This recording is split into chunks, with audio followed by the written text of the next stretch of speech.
Dear students, English grammar spot the error பார்க்க போறோம். ஒரு எக்ஸாம்பிள் எழுதி போட்டிருக்கேன். he has been reading for 8 am. இப்போ இதோட இந்த சென்டென்ஸோட தமிழ் மீனிங் பார்த்துருவோம். அவன் 8 மணில இருந்து படித்துக் கொண்டிருக்கிறான் அப்படின்னு இருக்கு. சரியா? இப்ப பாருங்க, இதுல ஹீங்கிறது என்னது? சப்ஜெக்ட். இந்த ஹீங்கிற சப்ஜெக்ட் என்ன எதுல இருக்கு? சிங்குலர்ல இருக்கு. அடுத்து இதோட வெர்பு என்னது? has been reading. இதுல மெயின் வெர்பு என்னது? இந்த ரீடிங். சரியா? இந்த ரீடுங்கிறதா. இந்த ரீடிங் இருக்கும்போது வெர்போட ஐஎன்ஜி சேர்ந்து வந்திருக்கு. அப்ப ஐஎன்ஜி சேர்ந்து வந்தாலே நம்ம அதை என்ன டென்ஸ் சொல்லுவோம்? கண்டினியூஸ் டென்ஸ் சொல்லுவோம். அதாவது அந்த செயல் வந்து இன்னும் நடந்துகிட்டு இருந்தா வெர்போட ஐஎன்ஜி சேர்த்து கண்டினியூஸ்ல சொல்லுவோம். ஆனா இது என்னன்னா 8 am, அதாவது 8 மணிக்கே படிக்க தொடங்கிட்டான். அப்ப தொடங்குனதுங்கிறது அது பாஸ்ட்ல போயிருச்சு. 8 மணிக்கே படிக்க தொடங்கி இன்னும் படிச்சுக்கொண்டே இருக்கிறான் அப்படின்னு இருக்கு. வெர்பு வந்து என்ன டென்ஸ்ல வந்திருக்கு? வெர்பு என்னது? has been reading. இந்த வெர்பானது என்ன டென்ஸ்ல வந்திருக்குன்னா has been readingங்கிறது என்ன tense? present perfect continuous tense.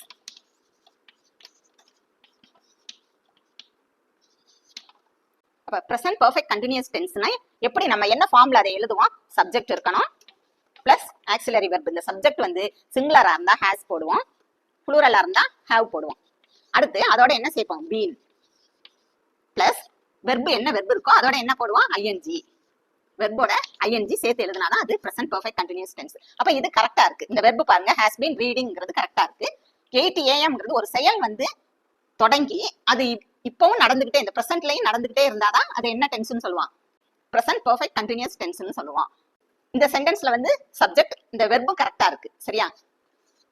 அடுத்து அப்ப அங்க என்ன மிஸ்டேக்னு பார்க்கணும். இந்த மிஸ்டேக்னு பார்க்கும்போது அப்ப இங்கதான் மிஸ்டேக் இருக்கும். இது ரெண்டு கரெக்டா இருந்தா இங்க தானே மிஸ்டேக் இருக்கும். அப்ப ஃபார் 8 am இதுல பாருங்க, இந்த 8 amங்கிறது வந்து ஒரு டைம் வந்து அவங்க என்ன செஞ்சுட்டாங்க?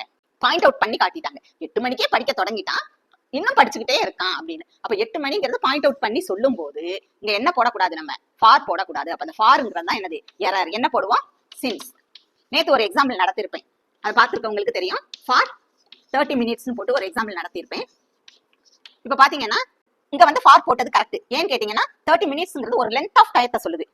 லென்த் ஆஃப் டைம் அல்லது என்னது ஒரு பீரியட் ஆஃப் டைம் சொல்லும்போது நம்ம அங்க ஃபார் போடுவோம்.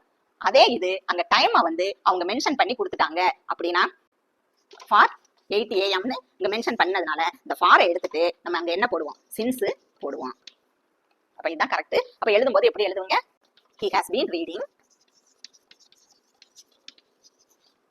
ஃபார் எடுத்துட்டு என்ன போடுவோம்? Since 8 am. இதுதான் கரெக்ட். தேங்க்ஸ் ஃபார் வாட்சிங் ஸ்டூடெண்ட்ஸ்.